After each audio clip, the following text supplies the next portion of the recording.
자, SK 하이닉스 주주분들 반갑습니다. 김프로입니다. 오늘 5월 27일 수요일이고요. 현재 SK 하이닉스 흐름이 실시간으로 보시는 분들은 아시겠지만 정말 무섭게 오르고 있습니다. 제가 방송을 준비하는 이 짧은 시간에도 신고가를 계속 갈아치우면서 전일 대비 약 12% 강세를 기록 중입니다. 거래량 역시 약 700만 주가 넘는 수급이 지금 강하게 쏠리고 있는 상황인데, 이 시장의 변동성을 대비하기 위해서 딱 10분만 저와 함께 이 흐름을 한번 읽어보시죠. 현재 레버리지 ETF 상장 호재와 함께 이 외국계 대형 창구에 폭발적인 매수세가 유입되면서 신고가를 계속해서 쓰고 있는데요. 그런데 주주님들, 메이저 수급이 이렇게 무섭게 들어오는데도 왜 고점 부근에서는 이 매수 강도가 둔화되면서 호가창에 무거워질까요? 단순히 이 수급이 들어온다고 좋아할 게 아니라 이 매수의 성격과 창구별 포지션의 불일치를 확인하셔야 합니다. 오늘 수급을 보면 JP모건 창구가 압도적인 매수세를 보여주고 있는데요. 누적 순매수가 약 34만 주를 기록하면서 물량을 쓸어담고 있습니다.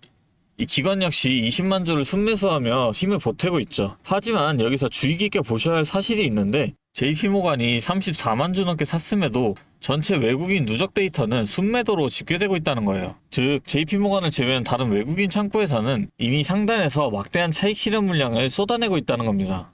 이 흐름을 매크로와 결합해보면 이번 상승의 핵심은 레버리지 ETF 상장에 따른 패시브 자금의 강제 유입인데, 운영사들은 이 비중을 맞추기 위해 오늘 같은 날 가격을 따지지 않고 기계적으로 물량을 채워넣어야 하는 거거든요. JP모건에서 터진 대량 매수 역시 이런 기계적 매수 성격이 짙다라는 겁니다. 여기에 매크로 호재가 명분을 더해줬죠. 이 미국 공습에도 불구하고 호르무즈 해협의 통행이 유지되면서 반도체 공급망 리스크가 해소되었고 1,500원대 고환율로 인한 이 환차의 기대감이 극대화된 상태입니다. 하지만 이건 기업의 기초 체력이 갑자기 좋아진 게 아니라 대외 환경과 수급 이벤트가 맞물려 만든 일시적인 과열 구간이라는 거예요.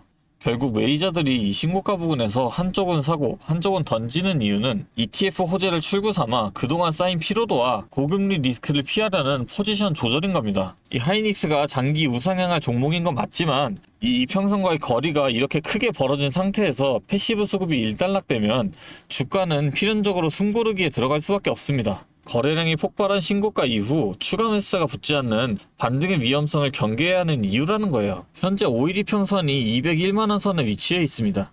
주가와 이격이 상당히 크죠.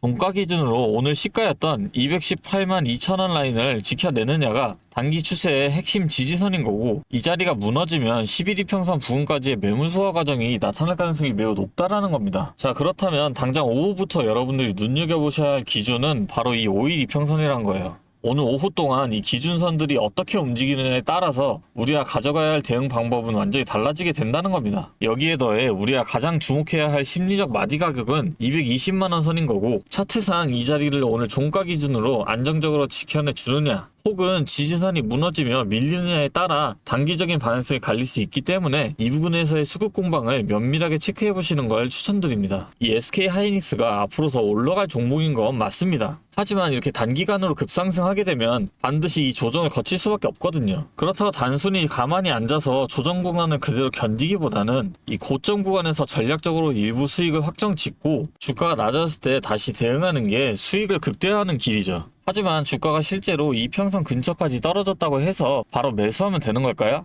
아니죠. 이평선을 지지받을지 아니면 이것마저 지지받지 못하고 무너질지는 그때 그 상황에서 우리가 수급과 차트 이슈까지 살펴봐야 알 수 있다는 거예요. 결국 이 대응을 하냐 안 하냐에 따라 수익이 갈릴 수밖에 없다는 겁니다. 하지만 오늘 이렇게 제가 기준점을 잡아드렸지만 이 주식이라는 게 내일 당장 새로운 이슈나 정보가 들어오면 변동성이 생기기 마련이죠. 게다가 주주님들마다 이 들어오신 평단가도 다 다르고 이 신규 진입을 노리시는 분들도 계신데, 제가 예언가가 아니기 때문에 이게 무조건 맞는 정보다 라고 할 수는 없어요. 저는 제가 수집한 정보를 분석해서 가장 가능성이 높다라고 판단되는 내용을 방송에서 말씀드리는 겁니다. 물론 이 스스로의 기준이 확고하신 분들은 필요하신 이슈만 체크해서 가시죠. 하지만 나만의 기준점을 세워보고 싶거나 제대로 된 대응 전략을 모르겠다 하시는 분들이 계시거든요. 제가 하루 종일 방송을 켜둘 수도 없고 유튜브 영상만으로는 이 시장의 변동성에 대응하시기는 현실적으로 너무 힘듭니다. 그런 분들을 위해 제가 상단에 번호를 잠깐 하나 띄울게요.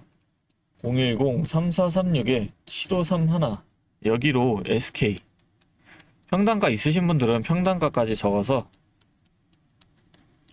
보내주시면 제가 여러분들 평단가에 맞춰서 당장 오후장이나 내일 오전장에서 나타날 수 있는 큰 변동성 속에서라도 대응 방법과 타이밍을 잘 정리해서 공유해드리도록 하겠습니다. 대신에 제가 바라는 건 딱히 없고요. 영상 하단에 이 구독하고 좋아요 한 번씩만 눌러주시면 저에게 큰 힘이 되니까요. 이것까지만 눌러주시면 감사하겠습니다. 제가 이렇게 또 도와드린다고 말씀드리는 이유는 저 또한 과거에 여러분과 똑같은 이 막막함을 겪어봤기 때문인데요. 2022년에 이 금리 인상으로 인해서 시장 전체가 크게 하락했던 시기 다들 기억하실 겁니다. 당시 저도 직장생활 하면서 틈틈이 주식을 했었었는데 회의실 구석이나 화장실에서 몰래 스마트폰으로 계좌 보면서 한숨만 쉬었던 날들이 정말 많았는데 워낙 우량주니까 시간 지나면 알아서 회복되겠지라고 생각하면서 버텼었는데 이게 확실한 기준이 없으니까 계좌의 손실은 계속 커지고 일상생활조차 집중하기 어려울 만큼 스트레스가 정말 심했습니다. 제가 그런데 이때 어떤 주식이 올랐는지 기억하시나요? 다들 아시는 것처럼 이 로봇이 된다, AI가 뜬다 하면서 대기업 투자 뉴스에 많은 사람들이 몰려갔었는데 그런데 저는 오히려 남들이 다 그런 뉴스에만 관심 가질 때 이 2022년 말에 가장 밑바닥에 있던 이 2차전지에 집중을 했었습니다. 왜냐면 당시 전기차 수요가 일시적으로 둔화된다는 악재 뉴스가 도배되고 있었지만 제가 주목한 건 따로 있었습니다. 바로 우리 일상 속에 이미 이런 아파트나 대형마트마다 전기차 충전구역이 법적으로 의무화가 되면서 강제적으로 늘어나는 인프라의 변화가 눈에 띄게 일어나고 있었죠. 여기에 글로벌 완성차 브랜드들이 이 내연기관 생산을 전면 중단하겠다는 구체적인 계획들을 잇따라 발표하고 있었고 결국 전 세계 있는 모든 자동차가 이 배터리로 바뀔 수밖에 없는 거대한 산업의 방향성은 그 누구도 막을 수 없겠다라는 명확한 결론이 있었던 겁니다. 결국 이 배터리에 들어간 핵심 소재를 만드는 기업의 가치는 올라갈 수밖에 없다라고 확신을 했기 때문에 저는 남들이 다 포기할 때 이 2차전지 하나에 철저하게 집중을 해서 2023년에 계좌 손실을 메꾸고 빠르게 회복해냈었죠. 하지만 이 2차전지가 오르는 걸 알아도 기업마다 갖고 있는 이 기술력들도 다 다르고 주가가 흔들리는 이 등락폭도 전부 다를 수밖에 없잖아요. 그래서 제가 평소에도 이 기업에 대한 분석과 기업에 대한 가치를 좀 판단을 하고 진입을 하셔야 한다라고 말씀드리는 겁니다. 지금 이 영상 보시면서 어떻게 해야 할지 걱정하시는 분들 마음 제가 너무나도 잘 압니다. 여러분은 제가 겪었던 시행착오를 좀 피하셨으면 합니다. 네. 다시 한번 말씀드릴게요. 010-3436-7531 여기로 SK 평단가 있으신 분들은 평단가까지 같이 적어서 문자 남겨주세요. 그럼 제가 최대한 빠르게 이 문자 확인한 후에 당장 오후장이나 바로 내일까지도 명확한 대응 이어나가실 수 있도록 도와드리겠습니다.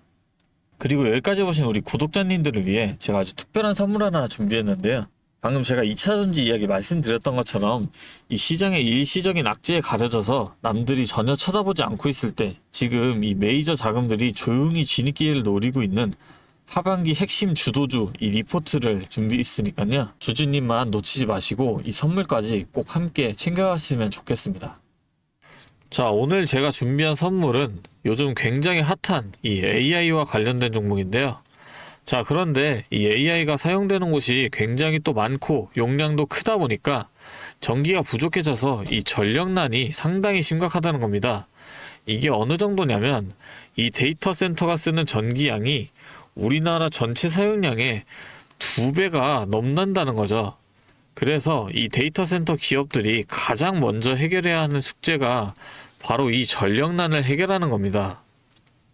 자, 그런데 이 전력난을 해결하려고 발전소를 더 지으려면 이 10년이 넘는 시간이 걸리는데 당장 내일 전기가 모자란데 10년은 너무 길죠.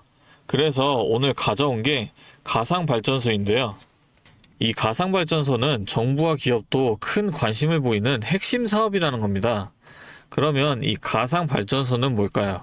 실제로 발전소를 짓는 게 아니라 여기저기 흩어져 있는 전기들을 네트워크로 묶어서 하나의 발전소처럼 통합 관리하는 시스템인데요. 예를 들어서 전기차 배터리에 남은 전기를 전력망에 다시 팔아서 수익을 낼 수도 있는 겁니다. 이런 식으로 전국의 남은 전기들을 AI가 모아서 마치 하나의 거대한 발전소처럼 운영하는 거죠. 사실 지금까지는 전기를 절약해야 한다 이렇게만 생각했잖아요. 그런데 이 조건 자체를 바꿔버린다는 겁니다. 이 발전소를 무작정 지을 수 없다면 있는 전기를 얼마나 효율적으로 쪼개서 쓸 수 있느냐가 핵심이 된 거예요.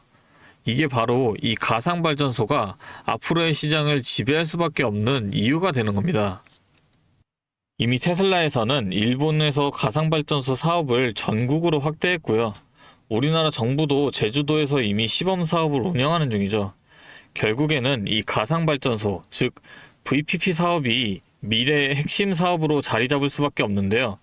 제가 이 중에서도 무려 5년 전부터 이 가상발전소를 준비해온 특정 종목 한 가지를 가지고 왔습니다.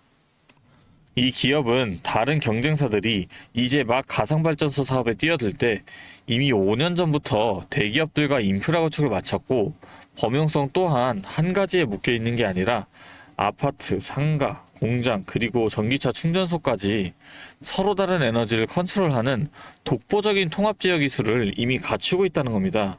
다시 말해서 에너지 효율을 뽑아내는 기술력이 시장 평균보다 이미 30% 이상 앞서고 있다는 평가를 받고 있어요.